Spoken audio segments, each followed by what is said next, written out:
महाराष्ट्र राज्याचे मुख्यमंत्री एकनाथ शिंदे, उपमुख्यमंत्री अजितदादा पवार, देवेंद्र फडणवीस आणि महिला आणि बालकल्याण मंत्री आदिती तटकरे यांच्या वतीने 2024 अर्थसंकल्पात मोठी घोषणा करण्यात आली आणि मुख्यमंत्री माझी लाडकी बहीण योजना म्हणून महाराष्ट्रात अंमलात आणली।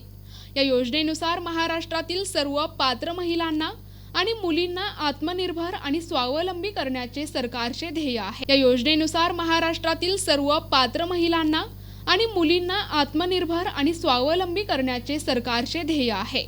या योजनेमुळे महिलांना दरमहा 1,500 रुपये त्यांच्या बँक खात्यात थेट राज्य सरकारकडून मिळणार आहेत। त्यासाठी वयोमर्यादा 21 ते 65 वयोगटातील महिला आणि मुली या योजनेसाठी पात्र असणार आहेत। यासाठी अंगणवाडी सेविका आणि इतर शासकीय कर्मचारी नियुक्त करून ऑनलाईन आणि ऑफलाईन पद्धतीने 1 कोटीपेक्षा जास्त अर्ज दाखल करण्यात आले। यामधील काही महिलांचे अपुऱ्या कागदपत्रांमुळे अर्ज अपात्र झाले, मात्र त्यांना पुन्हा त्या कागदपत्रांची पूर्तता करता येणार आहे।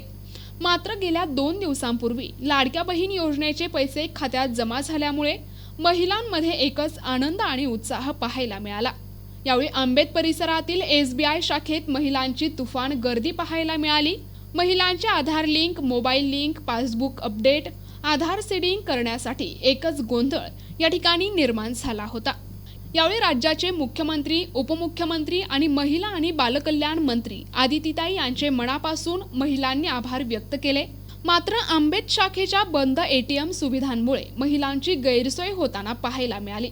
शाखा व्यवस्थापक आणि इतर कर्मचारी या शाखेतील अपुऱ्या नेट सुविधांमुळे त्रस्त झाले होते। या शाखेतील या सुविधांमुळे ग्राहकांची गैरसोय होताना दिसते। याबाबत वरिष्ठ अधिकाऱ्यांनी लक्ष देणे गरजेचे आहे। प्रतिनिधी अक्रम झटाम, NTV न्यूज मराठी, म्हसळा, रायगड।